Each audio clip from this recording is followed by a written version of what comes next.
여러분, 우리가 사는 이 세상은 낙원이 아닙니다.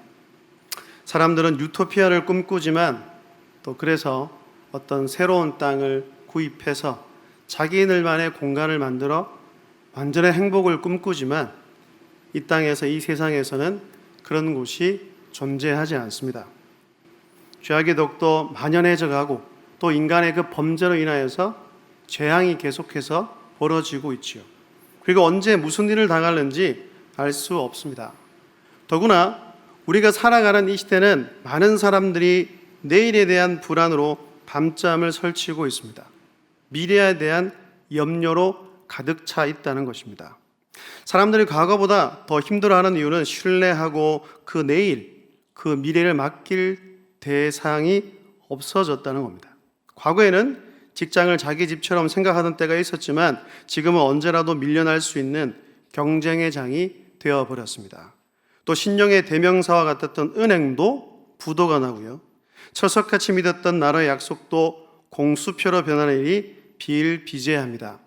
그렇다 보니 사람들은 마음둘 곳을 찾지 못하고 저마다 염려와 근심에 사로잡혀 살아간다는 것이죠. 그런데 너무나 안타까운 사실은 많은 그리스도인들이 이와 별반 다르지 않다는 것입니다. 염려, 근심에 사로잡혀 살아갑니다. 여러분, 이 땅에서 사는 동안 물론 우리에게 많은 시련과 고난이 있습니다. 하나님의 자녀이기 때문에 더 많은 고난을 받아야 할지도 모릅니다. 주님께서는 믿는 성도들에게 나를 믿으면 이 세상에서 시련과 고난을 겪지 않을 것이라고 약속하지 않으셨습니다. 오히려 이 세상에서 너희가 환난을 당할 것이나 담대하라, 내가 세상을 이기었노라고 말씀하셨다는 겁니다. 할렐루야. 부활의 그 주님이 우리 속에 계셔서 그 능력을 통하여 그 고난과 그 시련을 이길 힘과 그 권세를 우리에게 주셨다는 거죠. 그러면 염려의 뜻이 무엇일까요? 염려의 사전적 의미를 보게 되면 이렇습니다. 앞일에 대하여 여러 가지로 마음을 써서 걱정하는 것이라고 되겠습니다. 그러니까 앞으로 생겨날 일을 생각하며 신경을 쓰고 안달하여 속을 썩이는 걱정을 뜻합니다. 그리고 원어적 의미로 보게 되면 염려는 메림나오인데 이 단어의 뜻은 마음을 갈라놓는다라는 의미입니다. 그러니까 염려는 마음이 나뉜 상태를 말합니다. 마음이 나누어지는 것, 갈라지는 것, 이게 바로 원어적 의미의 염려입니다. 그래서 염려가 많은 사람은 늘 마음이 나누어져 있고 불안해합니다. 마음이 나누어져 있기 때문에 하나님께 집중하지 못합니다. 그런 사람은 그 마음에 평안이 있을 수가 없다는 얘기죠. 사랑하는 여러분, 여러분이 이와 같은 모습으로 살아가고 있지는 않습니까? 물론 염려 속에 사는 게 우리 인생이라고 하지만 우리는 하나님을 믿는 자녀이기에, 하늘나라 백성이기에 달라야 합니다. 그것을 물리쳐야 하며 이겨야 하며 극복해야 한다는 것입니다. 그러면 우리가 어떻게 하면 염려를 물리치고 극복할 수 있을까요? 먼저 알아야 될 사실이 뭐냐면 염려가 아무런 유익, 아무런 도움이 되지 않는다는 것을 알아야 합니다. 여러분, 염려는 백해무익한 것입니다. 백해무익이란 온통 해롭기만 할 뿐 조금도 이로울 것이 없다는 뜻이죠. 염려가 우리에게 그렇다는 것입니다. 이태백이라는 당나라 시인이 쓴 추포가라는 시가 있는데 그 시 가운데 이런 식구가 있습니다. 흰 머리털이 3,000길 근심으로 인하여 이처럼 길어졌구나. 이 시는 근심이 우리의 심신에 얼마나 큰 영향을 미치는지에 대해서 잘 말해주고 있다는 거죠. 여러분, 염려 또는 근심은 머리털을 희게 만드는 것으로 그치지 않습니다. 지혜의 말씀인 잠언은 이렇게 말합니다. 잠언 17장 22절입니다. 함께요. 시작. 마음의 즐거움은, 제가 한번 드릴게요. 마음의 즐거움은 양약이라도 심령의 근심은 뼈를 마르게 하느니라. 이거 시편 6편 7절에는 내 눈이 근심으로 말미암아 쇠하며 내 모든 대적으로 말미암아 어두워졌나이다. 이뿐만이 아닙니다. 염려와 근심은 우리 정신 건강에도 해롭습니다. 잠언 15장 13절입니다. 함께요. 시작. 마음의 즐거움은 얼굴을 빛나게 하여도 마음의 근심은 심령을 상하게 하느니라. 18장 14절도 함께요. 시작. 사랑의 심령은 그 병을 능히 이기려니와 심령이 상하면 그것을 누가 일으키겠느냐. 아멘. 이렇듯 몸이 병든 것으로 그것은 약으로 고칠 수 있지만 마음이 병들면 약으로 고칠 수 없습니다. 또한 염려와 근심은 우리의 신앙생활을 방해합니다. 하나님께로 가까이 가지 못하게 만들고 믿음을 잘하지 못하게 만든다는 거죠. 우리 주님께서 씨 뿌리는 비유에 대해서 이렇게 말씀하셨습니다. 거기 보면 네 밭이 넣어줘. 길가, 돌밭, 가시떨기 좋은 땅. 세 번째 땅인 가시떨기에서 씨앗을 뿌렸지만 그 가시떨기 그 밭에서 열매가 맺히지 못하고 그 나무가 자라지 못하는 이유는 다른 것이 아닙니다. 13장 7절을 보십시오. 이렇게 말합니다. 더러는 가시떨기 위에 떨어짐에 가시가 자라서 기온을 막았고, 여기서 가시떨기에 떨어졌다는 것은 말씀을 들으나 세상의 염려와 재물의 유혹에 말씀이 막혀 결실하지 못하는 자를 뜻합니다. 마음에 세상의 염려로 가득하면 교회에 나와 앉아 있어도 말씀을 들어도 하나님의 말씀이 귀에 들어오지 않습니다. 하나님의 말씀이 귀에 들어오지 않으니까 내 마음밭에 심겨질 리가 없다는 것이죠. 이처럼 염려와 근심은 우리의 심신을 병들게 할 뿐 아니라 우리의 신앙생활을 후퇴하게 만듭니다. 예수님께서는 염려의 무익함을 산상수훈에서 이같이 말씀하셨습니다. 마태복음 6장 25절부터 27절까지도 함께 읽겠습니다. 시작. 그러므로 내가 너에게 이르노니 몸을 위하여 무엇을 입을까 염려하지 말라. 목숨이 음식보다 중하지 아니하며 몸이 의복보다 중하지 아니하냐. 공중의 새를 보라. 거두지도 않고 창고에 모아들이지도 아니하되 너희 하늘 아버지께서 기르시나니 너희는 이것들보다 귀하지 아니하냐. 너희 중에 누가 염려함으로 그 키를 한 자라도 더 할 수 있겠느냐. 아멘. 여러분, 주님의 말씀과 같이 염려한다고 문제가 해결되는 것이 아닙니다. 내가 염려한다고 해서 생명의 길이가 연장되는 것이 아닙니다. 염려한다고 해서 돈이 생기는 것도 아니고 건강이 회복되는 것도 아니고 자녀가 대학에 합격하는 것도 아니고 내 자녀가 취업이 되는 것도 아니고 염려한다고 해서 해결되는 것은 하나도 없다는 거예요. 오히려 염려는 우리의 정상적인 판단 능력을 약하게 함으로 문제 해결을 더욱 어렵게 만들 뿐입니다. 기독교 심리학을 창시했던 심리학 박사 빈센트 필이라는 박사가 이런 말을 남겼습니다. 사람들이 염려하고 걱정하고 불안해하는 것 중에 40%는 지나간 과거에 대한 것이고 50%는 아직 존재하지 않는 미래의 것이며 10%만이 현재를 위한 것이다. 그 10% 가운데도 대부분은 속아서 하는 것이다 라는 말을 남겼습니다. 우리가 염려하는 것들을 한번 들여다 보십시오. 염려하지 않아도 되는 것들이 대부분입니다. 사랑하는 여러분, 염려를 멈추시기 바랍니다. 지나간 과거 일에 얽매여 속지 마시고 아직 존재하지 않는 미래 일에 걱정하지 마시고 오직 하나님을 아버지로 삼는 여러분이 우리 하나님을 신뢰하시기를 바랍니다. 여러분, 염려는 단순히 성격의 문제, 그 사람의 성질의 문제, 그 사람의 성품의 문제가 아닙니다. 이것은 믿음의 문제라는 것이죠. 염려는 하나님에 대한 불신앙의 표현입니다. 마태복음 6장 30절을 보면 주님께서는 염려하는 제자들을 향하여 이렇게 말씀하시죠. 믿음이 작은 자들아, 믿음이 작은 자들아 이라고 말씀하셨습니다. 하나님께서는 우리의 염려를 그분을 신뢰하지 못하는 불신앙으로 여기십니다. 여러분, 이스라엘 백성들이 광야에서 생활할 때 그들에게는 절망만 보였습니다. 광야는 마실 물도 없고 풀도 자라지 않는 척박한 땅이었습니다. 밤에는 너무 춥고 낮에는 너무 뜨거웠습니다. 정갈과 불뱀의 위험이 도사리고 있었습니다. 그야말로 광야는 너무 고생스러운 곳이었습니다. 단 하루도 버티기가 힘든 곳이 광야라는 것입니다. 그러나 하나님이 그들을 돌보시고 지켜주셨다는 거예요. 하나님의 백성을 하나님이 돌보시니까 그들은 40년 동안 광야에서 살 수 있었습니다. 먹지 못해서 굶어 죽은 사람이 한 사람도 없었습니다. 하나님께서는 이스라엘 백성들의 건강과 안전을 지켜주셨습니다. 하나님께서 먹이시고 하나님께서 입히시고 눈동자같이 보호해 주셨다는 겁니다. 그 하나님이 바로 우리의 하나님이라는 겁니다. 오늘도 동일하게 우리를 사랑하시고 보호하십니다. 염려, 근심, 걱정을 내려놓고 그분을 신뢰하십시오. 여호와 하나님을 믿음의 눈으로 바라보고 그분을 따라가는 여러분이 되시기를 바랍니다. 그러면 우리가 염려를 해결하기 위한 가장 확실한 방법은 무엇이겠습니까?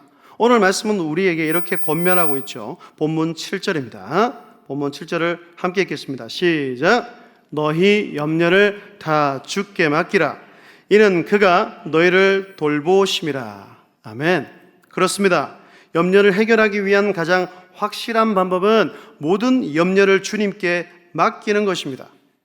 이 서신을 쓰는 베드로 사도는 지금 네로 황제의 박해로 인하여 끌려가기도 하고 지하굴 속으로 들어가고 너무 심한 고난을 받아 고통 가운데 있는 초대교회 성도들에게 너희의 모든 염려를 주께 맡기라고 권면하고 있습니다. 그 당시 성도들이 받았던 박해와 핍박은 상상을 초월하는 것이었습니다. 그래서 4장에서 보면 그들이 받는 고난을 어떤 시험으로 비유하냐면 불시험이라고 사도는 비유하고 적었다는 거예요. 그럼 그런 불시험을 통과하기 위해서 그들이 해야 할 것이 무엇이겠습니까? 그것은 모든 염려를 주님께 의탁하는 것입니다. 전적으로 하나님만 의지하는 것입니다. 이 방법만이 그들이 사는 비결이었고 유일한 탈출구였습니다. 이 시대를 살아가는 우리 또한 마찬가지입니다. 물론 초대 성도들만큼의 핍박과 박해는 아니지만 매일매일의 삶에서 겪는 시험과 고난을 이겨내기 위해서 모든 문제를 우리 주님께 맡겨야 합니다. 이것이 우리가 사는 길이고 문제 해결의 지름길이라는 겁니다. 오늘 말씀을 통하여 우리 주님은 분명하게 우리에게 말씀하시고 가르쳐 주시고 있다는 겁니다. 여러분, 사람들은요, 염려를 맡기면 싫어합니다. 세상의 사람들은 성공과 영광은 원하지만 염려를 나누기는 싫어합니다. 그러나 우리 주님은 그렇지 않습니다. 나에게 맡기라고 말씀합니다. 수고하고 무거운 짐진 자들아 다 내게로 오라. 내가 너희를 쉬게 하겠다고 말씀하고 있지 않습니까? 여기서 우리는 우리 주님의 마음을 알아야 합니다. 우리 주님은 당신의 자녀들이 염려하는 것을 싫어하십니다. 염려로 인해서 고통받는 것을 싫어하십니다. 염려 때문에 잠을 이루지 못하고 염려로 인해 고통받는 것을 원하지 않으십니다. 이런 우리 주님의 마음을 읽을 수 있어야 한다는 것입니다. 여러분, 아기들을 한번 보십시오. 갓난 아기는 스스로 하는 것이 아무것도 없습니다. 울기만 합니다. 아파도 울고 불편해도 울고 안아달고 해도 울고 우리 막내도 계속 울고 또 울고 응아해도 울고. 아기들은요, 자기들이 할 수 있는 게 아무것도 없어요. 울기만 하면 누가 다 해줍니까? 저희 위에서 예배드리는 엄마가 다 해줍니다. 물론 저도 조금 하긴 합니다만 기저귀를 갈아주죠. 아픈데 없나 온도를 재주죠. 걱정할 게 아무것도 없다는 겁니다. 아기는 절대로 염려하는 일이 없습니다. 무슨 일이든 전적으로 부모에게 맡긴다는 거죠. 오직 부모의 품에 안겨 있으면 아기들은 한없이 평안합니다. 막내가 제 품에 확 안기면 저도 기분이 되게 좋거든요. 아, 이래서 피곤해도 힘들어도 아기를 또 낳고 키우는구나 라는 생각을 해봅니다. 여러분, 우리는 이 아기를 통해 우리 주님께 맡기는 법을 배워야 한다는 얘기예요. 한번 울기 시작하면 애들이 어떻게 웁니까? 응아! 할 때까지 울잖아요. 우리 하나님은 나의 아버지시니까 내 문제를 앞에 놔두고 주님 앞에 나와 울어야 된다는 거예요. 내 남편의 구원을 위해, 내 자녀의 건강을 위해, 내 가정의 믿음의 회복을 위해서 응애 하고 울면 하나님께서 들어주신다는 거예요. 왜? 그분이 내 사랑하는 나의 아버지시기 때문입니다. 여러분, 맡기는 것은 곧 신뢰하는 것을 의미합니다. 하나님을 신뢰하는 만큼 하나님께 맡길 수 있는 거예요. 하나님을 크게 신뢰하는 사람은 크게 맡깁니다. 더 나아가 자기의 삶의 전부를 맡길 수 있지만 적게 신뢰하는 사람은 극히 작은 일부만을 맡길 수밖에 없다는 거죠. 여러분은 어떻습니까? 여호와 하나님을 얼마만큼 신뢰하고 사랑하고 있습니까? 여호와 하나님만이 나의 인생의 주인이시며 나의 모든 것을 책임지시는 분으로 믿고 있습니까? 우리 주님만이 나의 구원자 되시고 영원한 생명을 주시는 분으로, 그 부활의 주님으로 믿고 따르고 있습니까? 여호와 하나님만이 우리 인생 전체를 인도하시고 책임지시는 분으로 확실히 믿으시기를 바랍니다. 시편 37편 5절은 이렇게 말하죠. 내 길을 여호와께 맡기라. 그를 의지하면 그가 이루시고. 그리고 55편 22절은 이렇게 언급하고 있습니다. 내 짐을 여호와께 맡기라. 그가 너를 붙드시고 의인의 요동함을 영원히 허락하지 아니하시리로다. 여러분의 모든 짐을 주님께 맡기십시오. 여러분의 인생의 길을 여호와 하나님께 맡기시기 바랍니다. 행하는 모든 것을 맡기고 신뢰하며 나아갈 때 하나님께서 모든 것을 책임져 주실 것입니다. 그리고 가장 좋은 것으로, 가장 선한 길로 인도해 주실 줄로 믿습니다. 그렇게 살았던 성경의 인물 중 한 사람을 뽑으라면 단연 다윗이죠. 제가 금요 기도회 때 다윗을 계속 말하잖아요. 또 새벽 기도를 통해서 다윗을 언급했습니다. 여러분, 하나님은 어떤 사람을 좋아하실까요? 실수하지 않는 사람, 완벽한 사람 없어요. 이 땅에 없다는 거예요. 다윗도 실수하고 넘어졌습니다. 하지만 그럴 때마다 누구를 찾았어요? 하나님을 찾은 거예요. 하나님을 찾았다는 것은 그 마음의 중심에 누가 있다는 겁니까? 여호와 하나님을 모시고 함께 동행하며 살았다는 거예요. 여러분, 다윗은 시편 23편을 통하여서 그가 이렇게 고백하고 있지 않습니까? 여호와는 나의 목자시니 내게 부족함이 없으리로다. 그가 나를 푸른 풀밭에 누이시며 쉴만한 물가로 인도하시는도다. 내 영혼을 소생시키시고 자기 이름을 위하여 의의 길로 인도하시는도다. 내가 사망의 엄침한 골짜기로 다닐지라도 해를 두려워하지 않을 것은 주께서 나와 함께 하심이라. 주의 지팡이와 막대기가 나를 안위하시나이다. 주께서 내 원수의 목전에서 내게 상을 차려주시고 기름을 내 머리에 부으셨으니 내 잔이 넘치나이다. 내 평생의 선하심과 인자하심이 반드시 나를 따르리니 내가 여호와의 집에 영원히 살리로다. 할렐루야. 여호와 하나님을 목자로 삼고 살았던 다윗을 하나님께서는 책임져 주셨다는 겁니다. 책임져 주셨다는 겁니다. 다윗은 모든 것을 하나님께 맡기고 그분을 전적 의지하며 살았습니다. 다윗만큼 하나님을 의지하며 살았던 사람도 없습니다. 결국 그는 하나님의 도우심과 하나님의 능력으로 모든 시련과 모든 시험을 이겨내고 이스라엘의 왕이 될 수 있었다는 것이죠.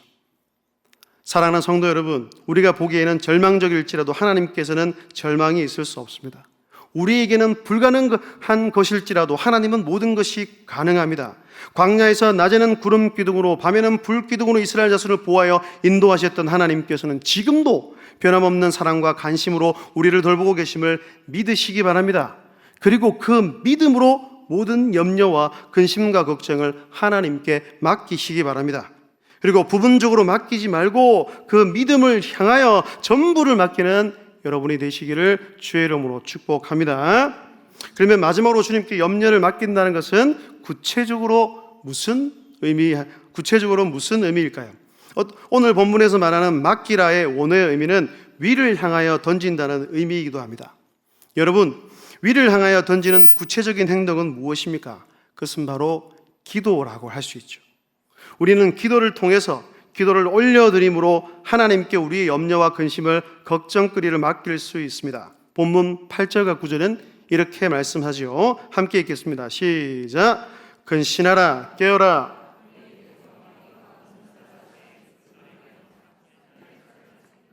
너희는 믿음을 굳건하게 하여 그를 대적하라. 이는 세상에 있는 너희 형제들도 동일한 고난을 당하는 줄을 알미라. 아멘. 깨어서 기도해야 한다는 것입니다. 여러분, 마귀는 칼과 총으로 우리를 공격하지 않습니다. 마귀는 성도들을 공격할 때 영적으로 잠자게 하는 방법을 즐겨 사용합니다. 생각해 보십시오. 아무리 난공불락의 성이라도 파수꾼이 잠들면 함락될 수밖에 없습니다. 그리고 아무리 최신무기로 무장하였을지라도 군인들이 잠들면 무용지물입니다. 사랑하는 여러분, 기도를 등한히 하면 영적으로 졸며 잠잘 수밖에 없습니다. 그렇게 되면 온갖 염려가 찾아올 때 믿음으로 물리치지 못하고 염려와 근심에 사로잡힐 수밖에 없습니다. 그러나 우리가 영적으로 깨어 기도하면 마귀의 시험에 넘어지지 않으며 근심에 사로잡히지 않습니다. 기도 생활에 온 힘을 기울일 때 염려, 근심이 우리 마음을 침범하지 못합니다. 마귀가 틈타지 못한다는 것이죠. 마귀의 시험을 이길 수 있게 되는 것입니다. 사도 바울은 빌립보서 4장 6절과 7절에서 이렇게 말씀하고 있습니다. 6절과 7절도 함께 읽겠습니다. 시작. 아무것도 염려하지 말고 다만 모든 일에 기도와 간구로 너희 구할 것을 감사함으로 하나님께 아뢰라. 그리하면 모든 지각에 뛰어난 하나님의 평강이 그리스도 예수 안에서 너희 마음과 생각을 지키시리라. 아멘. 바울은 염려 대신 기도하라고 권면하고 가르치고 있습니다. 우리가 주님께 염려를 맡긴다는 것은 염려를 멈추고 우리의 모든 염려를 감사함으로 하나님께 아뢰는 것입니다. 기도를 통해서 염려를 올려드리는 것입니다. 우리의 힘과 능력으로는 염려를 사라지게 할 수 없습니다. 염려, 이 근심이라고 하는 것은 내 힘으로 해결할 수 있는 게 아닙니다. 그러면 어떻게 해야 합니까? 내게 있는 모든 염려를 주님께 맡기고 기도하면, 또 찾고 찾아 하나님 앞에 엎드리고 기도와 간구로 나아가면 우리 주님께서 하늘로부터 오는 평강을 나에게 선물로 주신다는 거예요. 여러분, 왜 하나님의 평강이 중요합니까? 한번 생각해 보십시오. 아무리 많은 것을 가져도, 아무리 많은 것을 누리고도 오늘 내 안에 이 하나님의 평강, 하늘로부터 오는 놀라운 평안이 없다면 헛된 것입니다. 아무 소용이 없다는 거예요. 무엇이 우리 인생의 축복이냐 말할 때 그 기준은 평안이 있느냐는 거예요. 하나님의 평강이 있느냐는 겁니다. 내가 어떤 상황에 놓여져 있어도 하나님이 주시는 평안이 내 속에 있느냐는 거예요. 평안이 없는 축복은 축복이 아닙니다. 여러분, 근심과 염려를 붙들고 나아가면 계속해서 그런 염려가 나를 지배하게 되지만, 염려를 중단하고 감사함으로 기도하기 시작하면 모든 지각이 뛰어난 하나님의 평강의 축복을 우리가 받아 누리게 될 줄로 믿습니다. 내 인생의 그림자처럼 따라다니는 염려를 끊어버리고 오늘부터, 아니 지금 이 순간부터 감사함으로 하나님께 기도하여 하나님이 주시는 평강의 복, 그 평안의 복을 누리며 사는 여러분 모두가 될 수 있기를 주의 이름으로 축복합니다. 사랑하는 여러분, 우리가 이 땅에 살아가는 동안 시련과 고난은 피할 수가 없습니다. 계속해서 시련이 오고 고난이 온다는 얘기예요. 강도의 차이만 있을 뿐입니다. 그 누구도 여기서 열외가 될 수 없습니다. 중요한 것은 시련과 고난이 다가올 때 염려와 근심에 사로잡히지 않고 전능하신 하나님께 우리의 모든 염려를 맡기는 겁니다. 기도와 간구로 하나님께 아뢰는 것입니다. 그렇게 할 때 하나님께서 우리의 모든 염려의 짐을 대신 져주시고 세상이 줄 수 없는 하늘의 평강을 우리 심령에 부어 주실 것입니다.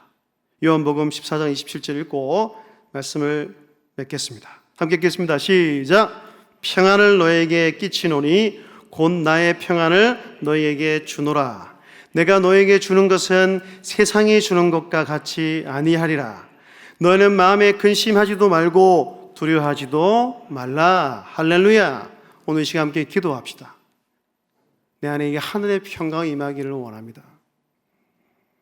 세상이 주는 어떤 돈에 의해서, 주기에 의해서, 그런 권력에 의해서 주는 어떤 안도감이나 성취감이 아니라 오직 하늘로부터 내려오는 하나님만이 줄 수 있는 그 하늘의 평안이 내게 임하기를 원합니다. 하나님의 이 평안을 저와 여러분에게 주시기를 원한다는 거예요. 평안은 너에게 주노라. 세상이 줄 수 없는, 세상이 알 수도 없는 평안, 평안, 평안, 평안을 내게 주노라. 할렐루야. 오늘 이 평안이 여러분들의 심령에, 여러분들의 가정에 흘러넘치게 되기를 주님 이름으로 축복합니다.